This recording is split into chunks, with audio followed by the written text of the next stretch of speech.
Umoja wa vijana wa Chama cha Mapinduzi UVCCM mkoa wa Mwanza umesema unaunga mkono harakati za umoja wa walimu wasio na ajira NETO, huku ukitaka serikali kuchukua hatua za kupunguza changamoto ya ajira kwa vijana. Februari 21, 2025, umoja huo wa walimu wasio na ajira ulifanya mkutano na waandishi wa habari jijini Dar es Salaam ukidai kutoridhishwa na mchakato wa ajira ya ualimu, ukidai wasomi wa kada hiyo waliokosa ajira tangu mwaka 2015 hadi mwaka 2023.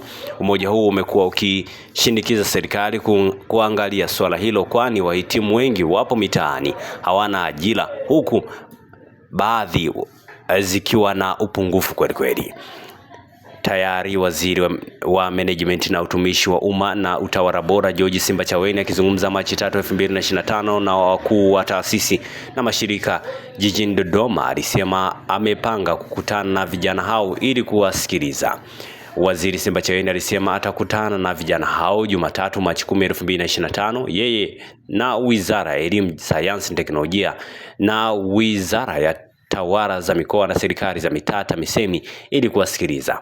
Katikati ya vuguvugu hilo, Ijumaa Machi 7, 2025, mwenyekiti wa UVCCM Mwanza Seti Masaru amekutana na waandishi wa habari kuzungumzia swala hilo, akisema kwa kipindi cha wiki mbili zilizopita amekuwa akipokea simu nyingi kutoka vijana wa mkoa huo akitaka awasaidie.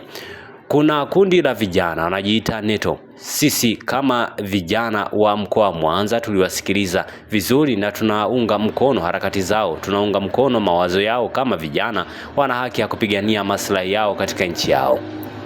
Hata hivyo, kada huyo wa CCM amesema changamoto ya ajira sio ya walimu peke yake, bali ni changamoto ya vijana wa kada tofauti wanaomaliza vyuo vikuu na vya kati.